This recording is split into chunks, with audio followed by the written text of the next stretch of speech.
The mind is the strongest tool a person has. When you put your phone, your computer, and all the modern stuff aside, sure, they're useful and up to date, but at the end of the day, your mind is what stays with you. When you're dealing with sadness, difficult moments, loss, or real-life struggles, you can't search for solutions online. It's just you. You might visit a therapist. You might talk to your closest friend. But there are still long hours when you're alone with your own thoughts. Your mind speaks to you in many different ways, pulling you in different directions, trying to influence you. If you don't take charge of your mind, it will take charge of you. You have to direct it, decide where you want to go, how you want to move, and what you want to achieve. Without that, everything falls apart. For me, the question became, how can I make this work?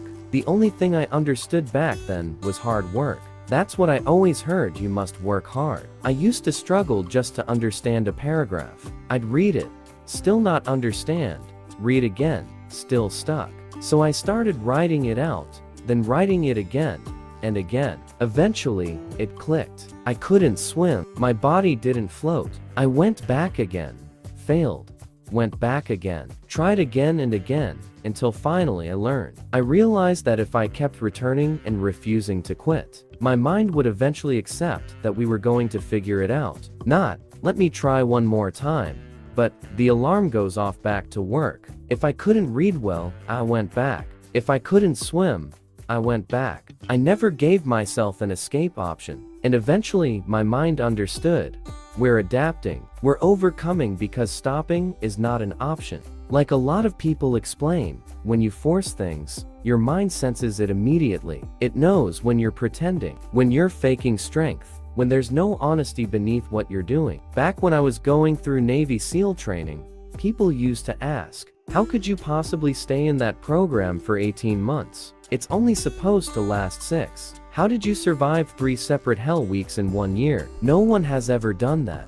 I always describe it using the idea of the new normal. When I was living in a place that cost $7 a month growing up, I accepted it without question. For that short period, I actually liked it, because I didn't know anything different. That was simply life. But once we moved to a place that cost $236 a month, I swore I'd never return to that tiny rundown space. Yet if you find yourself back in that $7 room and admit, this is where I live, this is all I have, your mind responds, understood? This is home now. So during those 18 long months of SEAL training, constantly repeating the difficult phases again and again, I told myself right after surviving the first round, this is going to take a long time.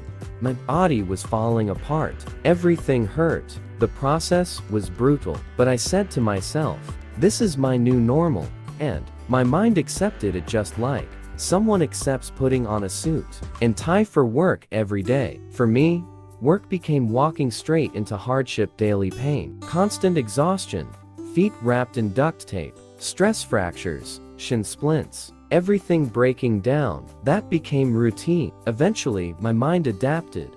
If we're not hurting, something is wrong. Pain is part of the job, and the tougher it got, the tougher my mind became. People ask how I could run on destroyed feet and cracked shins. It's because my mind believed that was standard procedure. We were in SEAL training, this is who we are. I turned myself into the embodiment of that suffering, and it became my natural environment. I gave myself zero escape routes. There was nothing outside that hell. It was my entire world. I love God, but for that brief chapter of life, I embraced the darkness of that environment. I became the force that ruled it, the leader, the one in charge, the CEO of my own suffering and of SEAL training itself. That mindset is what carries you through anything. You step fully into whatever environment you face and allow yourself to be completely absorbed by it. You turn into that version of yourself. You turn into it fully and leave yourself with absolutely no escape. Back when I weighed 297 pounds, massively out of shape, yet trying to become a Navy SEAL, the most terrifying thought I had, even now, was that this could have easily become my entire future. At that time, I honestly believed I was pushing myself. That was the frightening part. There I was, 297 pounds, working for an eco lab company, spraying for insects, earning $1,000 a month, and I convinced myself that this was my full potential. Years later, I learned I had been nowhere close. After losing 106 pounds and graduating SEAL training, doing things I never imagined, I realized that back then was what I had called trying hard. This is why people need to understand what lies inside them. We don't truly know until we commit to real effort, and I mean genuine, obsessive, all-in effort, where you tell yourself, this is my new normal.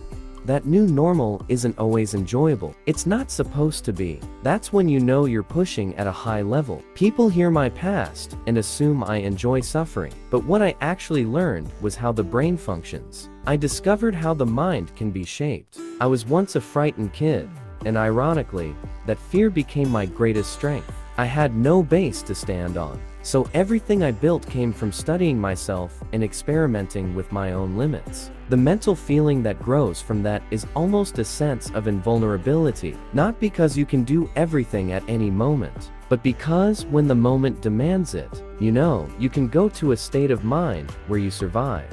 When you understand that you can run with shattered legs, that you can push through things many people could do, but refuse to even attempt. This survival response, that fight or flight system lights up. It gives you a surge of power at those moments when it's 3 or 4 in the morning, you're alone, taping up your broken feet, preparing to continue one of the toughest training programs in the world. Others around you might be healthy and whole, while you are progressing through it damaged, yet still moving forward. Even when you're operating at a disadvantage, the fact that you're still standing matters. You can draw strength from that and use it as a source of tremendous power. But if your mindset becomes, I'm broken, man, I can't make it, that belief crushes you. If instead you say, yeah, I'm damaged, but I'm still here, still pushing, and I will figure out a way to survive, because there's nowhere else for me to go. That mindset fuels you when everything becomes brutally difficult. My mind and the minds of many doesn't drift to past trauma or someone hurting you.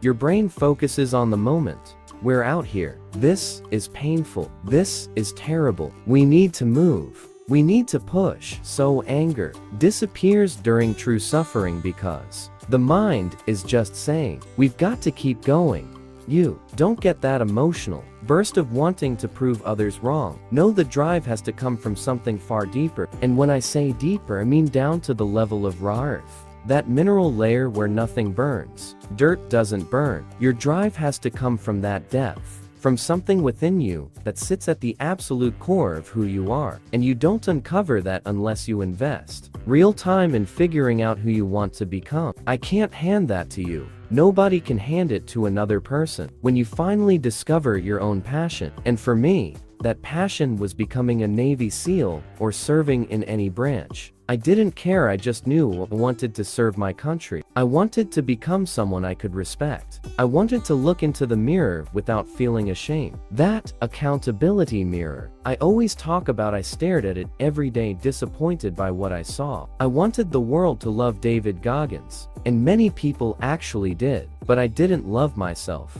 Most people try to find peace first. They hear me talk about hardship and suffering and wonder why. But I'm at peace today because I went through all of that. You don't reach peace at the beginning. If you do, good for you, more power to you. But I found my peace on the opposite side of discovering who I really was. And nobody truly finds themselves without walking through struggle, adversity, pain, and raw accountability.